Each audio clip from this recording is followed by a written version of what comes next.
How do you, as an ESL teacher, involve culture into your classroom?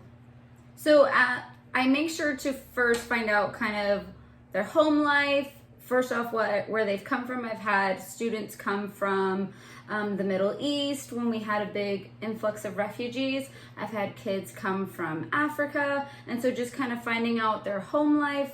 Do they speak that language at home? And if so, then I try and find ways to incorporate that. So either finding books that they have words in their home language versus in English, just so that they have references.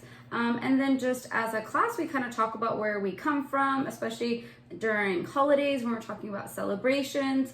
We try to incorporate a lot of that in it.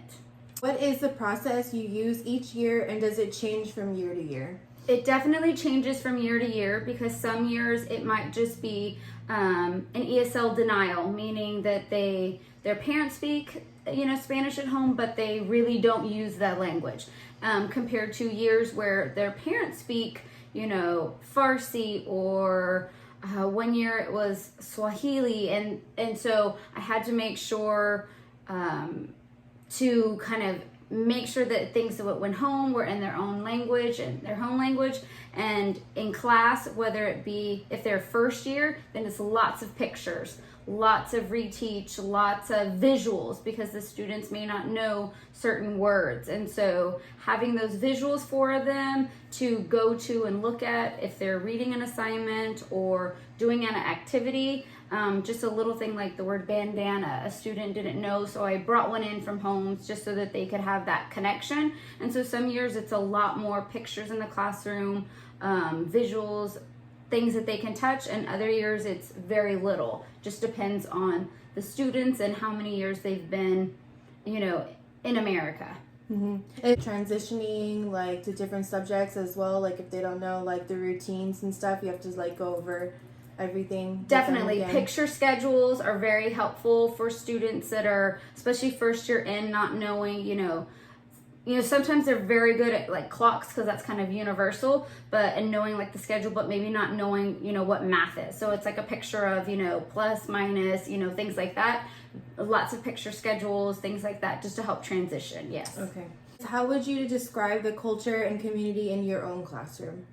I try to make it like inclusive. We talk a lot about that this is our family, and in our family there, we have to respect each other, just like you would do at home. You don't interrupt, you kind of wait your turn, things like that. And just like in a family, you might not agree with somebody, but there's ways to have that communication and that conversation. And so just making sure to, wait your turn to talk, things like that, and agree to disagree. Everybody has their own opinion, and it's okay. How difficult is it now that y'all have to do school virtually than having the kids in the school?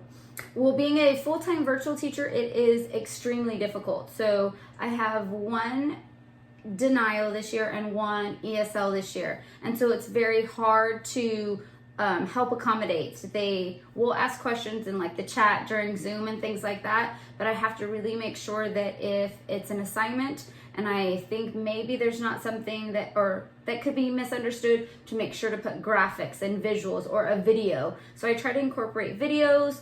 I make sure that for my reading assignments, I always record, and the kids have the option to listen to the story or read it on their own, or kind of a combination. So I try to always incorporate those types of things into the virtual lessons.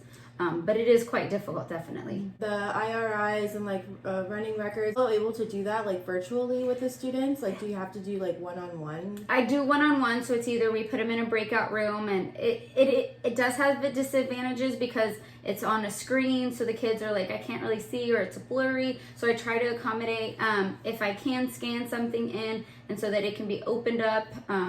We use Seesaw as our kind of platform for the kids, and so if they can open it up and be able to read and stuff. But yes, it does have some issues. It's not as friendly as being into the class, because it's one-on-one, it's a computer, the lag, the glitchiness of technology has been quite difficult. So you would rather be like in the classroom with all of your students? 100%, yes. Because virtual, I feel like I know the kids, I have their names, they know my names, but I don't have the connection as I would in a classroom. And I've had 5 core students from the beginning, and then just in the last 2 weeks I've inherited 20 new students.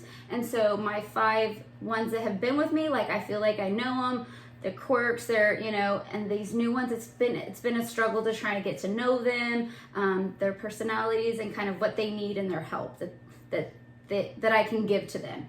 Yeah.